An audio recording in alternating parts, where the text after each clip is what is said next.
जी नमस्कार दोस्तों, आप लोग देख रहे हैं द न्यूज़ प्लेटफॉर्म। मैं हूं सत्यम कुमार। अभी अभी एक बिग ब्रेकिंग न्यूज़ ये है कि टीआरई 2 में जो एनआईओएस कैंडिडेट छूटे हुए हैं वो सप्लीमेंट्री रिजल्ट की मांग कर रहे हैं। और मांग करते हुए तमाम पेपर की खबरों में, तमाम डिजिटल मीडिया में, तमाम प्रिंट मीडिया में इन लोगों की कोशिश है जो लोग छूट गए हैं उनको टीआरई 2 में सप्लीमेंट्री रिजल्ट दिया जाए। जबकि सरकार के द्वारा एक गलती की गई थी, जो गलती में एनआईओएस को बाहर जिस समय निकाला गया था टीआरई 2 के नोटिफिकेशन में एनआईओएस की किसी प्रकार की चर्चा नहीं की गई थी। जबकि पटना हाईकोर्ट के द्वारा छठा चरण में जो बहाली कराया गया था उसमें एक केस वाईबी गिरी जी के नेतृत्व में लड़ा गया था, जो एडवोकेट थे, सुपर सीनियर एडवोकेट थे। उन्होंने जीत दिलाई। उसके बाद उस केस के आधार पे असम में भी जीता और उत्तराखंड में थोड़ी सी विराम लग गई और वही केस चली गई सुप्रीम कोर्ट में। सुप्रीम कोर्ट एनआईओएस को अमान्य घोषित कर दिया था। और इसके साथ साथ फिर से एनआईओएस कैंडिडेटों के द्वारा लगातार मेहनत किया गया, रिव्यू पिटीशन फाइल की गई। उस रिव्यू पिटीशन के अंदर लगभग 10 हियरिंग हुआ। पारी पारी हर एक समस्या का समाधान, जो भी कागज रही उस कागज को पन्ने दर पन्ने सुप्रीम कोर्ट के पहल पे अपनी हर एक गतिविधि को रखे उन्होंने। और रखने के बाद उन्होंने उनके द्वारा जितने सारे लोग थे वो सारे लोग भाग लेकर कोशिश उनकी थी कि एनआईओएस को कैसे भी वैलिड करा दिया जाए और वैलिड कराने के तदुपरांत सारे विद्यार्थियों को मौका दिया जाए। लेकिन इसी इतना ही हद तक नहीं बल्कि बहुत बड़ा बड़ा तकलीफ भी आई उन लोगों को। और आगे चलकर देखिए, इन लोगों को एक बहुत बड़ी सफलता मिली।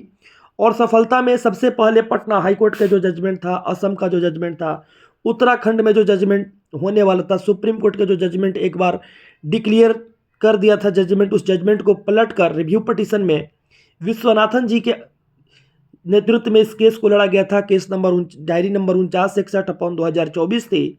उसमें एनआईओएस की सुनवाई का जो असर है लगातार पड़ते गया और पूरे देश में इस रिव्यू पिटीशन को पलटकर एक नया आवाज़ मिला, एक नया आयाम मिला एनआईओएस के बच्चों को लिए। लगभग 14 लाख बच्चे हैं, उन सारे लोगों को लिए एक राहत बड़ी खबर थी। लेकिन आज के पेपर में हमने देखा कि इस पेपर में जो बातें लिखी गई है, पहले इसकी बातों को हम देखते हैं। 18 महीना के एनआईओएस डीएलएड प्रशिक्षण सुप्रीम कोर्ट के मान्यता दे दी है। इसके बाद भी बीपीएससी टीआरई 2 के कट ऑफ पास करने वाले शिक्षक अभ्यर्थी रिजल्ट जारी करने की मांग कर रहे हैं। इस संबंध में अभ्यर्थियों ने शिक्षा विभाग व बीपीएससी को हजारों मेल व पत्र लिखे। दीपक कुमार ने कहा कि बीपीएससी टीआरई 2 के परीक्षा फल में प्रकाशन में रोक लगाई गई थी। अब हम लोगों के द्वारा सर्वोच्च न्यायालय द्वारा स्पष्ट किया गया है, सभी जगह पर यह कोर्स मान्य है। अभ्यर्थी सभी तरह से बहाली में प्रोन्नति के लिए उपयुक्त लोगों की मांग, परीक्षा फल जल्दी से प्रकाशित किया जाए। ये मांग बहुत अच्छी है एनआईओएस के लिए। लेकिन सरकार के द्वारा जो गलती किया गया है कि टीआरई 2 में एनआईओएस को नोटिफिकेशन में मौका नहीं मिला था, मतलब उसमें ये नहीं लिखा था कि एनआईओएस कैंडिडेट के द्वारा ये फॉर्म भरा जाए। यह गलती एनआईओएस में ही नहीं बल्कि छठा चरण में भी था और टीआरई 1 में भी था, जबकि उन लोगों के द्वारा वहाँ नौकरी की जा रही है। तो टीआरई 2 वाले जो बच्चे हैं अगर हाईकोर्ट की शरण में जाते हैं, ठीक जो छठा चरण के बच्चे के द्वारा किया गया था कि केवल जजमेंट का आधार पर नौकरी की जाएगी, अगर ये भी बच्चे शायद जाते हैं, इट बी पॉसिबल, ऐसा इनको लगता है कि नहीं मुझे हाईकोर्ट से न्याय मिल सकता है, तो बच्चे बहुत सारे ऐसे हैं जो सुप्रीम कोर्ट के साथ साथ हाईकोर्ट का भी दरवाज़ा खटखटा चुके हैं। इसके लिए कोई दो राय नहीं है। बहुत लोगों का एज क्लैप्स कर गया।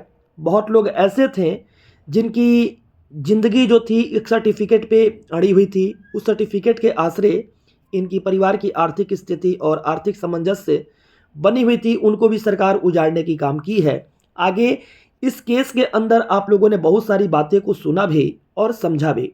लेकिन इस केस में आप लोगों ने देखा कि 10 रिव्यू पिटीशन को फाइल करने के साथ साथ जितनी सारी प्रक्रिया हुई है, उस प्रक्रिया में सुप्रीम कोर्ट का जो केस नंबर 4961 डायरी नंबर थी अपॉन 2021 विश्वनाथन जी के केस में रिव्यू पिटीशन को टोटली पलटा जा चुका था। और इसके साथ साथ यूपी में एक रिव्यू पिटीशन हो रहा था, उसमें 215 लोगों को फिर से बोला गया है। डबल बेंच की यह ऑर्डर है, उसमें बोला गया आदर्श जी के केस में कि जो 9 तारीख से लेकर 16 तारीख के बीच में जो नियुक्ति हो रही है, मतलब नियुक्ति के साथ साथ जितने सारे लोगों की भागीदारी हो रही है उसमें एनआईओएस कैंडिडेटों को भी मौका दिया जाए।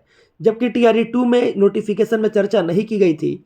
आगे सरकार इस पर क्या अपना कदम उठाती है, ये सरकार के ऊपर डिपेंडेबिलिटी का होता है। लेकिन सरकार के डिपेंडेबिलिटी से छात्रों का पूर्ण रूप से समर्थन नहीं मिल पाएगा, वो लोग नहीं कर पाएंगे। ऐसे सुप्रीम कोर्ट के ऑडिक्ट और सुप्रीम कोर्ट के जजमेंट के बाद ये लोग क्या करते हैं, जबकि एनसीटी के वकील जो आई थी, सुपर सीनियर वकील, एमएचआरडी की वकील जो आई थी, उनको द्वारा एनआईवीएस का जो कोर्स था उस पर किसी प्रकार की दिक्कत, किसी प्रकार की रोक टोक नहीं लगाया गया था। लेकिन एक बात जरूर है, मैं कहूँगा कि 215 लोग नियुक्ति करने के लिए जो मौका मिले हैं, इन लोगों को नोटिफिकेशन में भाग लेने का मौका नहीं मिला था। क्या किस तरह से सरकार आगे कदम उठाएगी, किस तरह से यह जो 9 तारीख से 16 तारीख का जो काउंसलिंग होगा उस पर आगे अपना कदम रखती है, ये सरकार के ऊपर डिपेंडेबिलिटी है। और बच्चे कौन सा शरण अपनाते हैं, ये बच्चे के ऊपर भी डिपेंडेबिलिटी है। लेकिन जो लोग अभी भी आहूत हैं, जो लोग अभी भी छूटे हुए हैं, उन लोगों के द्वारा लगातार संघर्ष किया जा रहा है। और आने वाली दौर से लेकर बीते दौर के अंदर जो घटना घटित हुई है, बच्चे बहुत समझदार हो चुके हैं, उनको क्या करना चाहिए इसके ऊपर उन लोग काम भी कर रहा है और मेहनत भी कर रहा है। मुझे उम्मीद है कि आज की जो एनआईवीएस की जो मांग की जा रही है वो सरकार तक पहुंचेगी, और सरकार तक पहुंचने के बाद जो न्याय उचित कदम है वो जरूर सरकार उठाएगी भी। लेकिन यहाँ तक कि सरकार का अगला कदम कौन सा होगा, क्या होगा, किस तरह से होगा, 215 लोगों के लिए बोला सरकार की इन लोगों को काउंसलिंग में भाग लेने की मौका मिलेगी। लेकिन आगे जो घटना रहेगी, परिघटना रहेगी, उस पर चर्चा की जाएगी। अगर आपको वीडियो अच्छी लगी है तो एक लाइक जरूर कीजिएगा, और उम्मीद करते हैं एनआईवीएस का जो एज रिलैक्सेशन है वो भी देकर सरकार बहाली में आगे मौका जरूर देगी। बहुत बहुत धन्यवाद, बहुत बहुत धन्यवाद, बहुत बहुत धन्यवाद, बहुत बहुत धन्यवाद।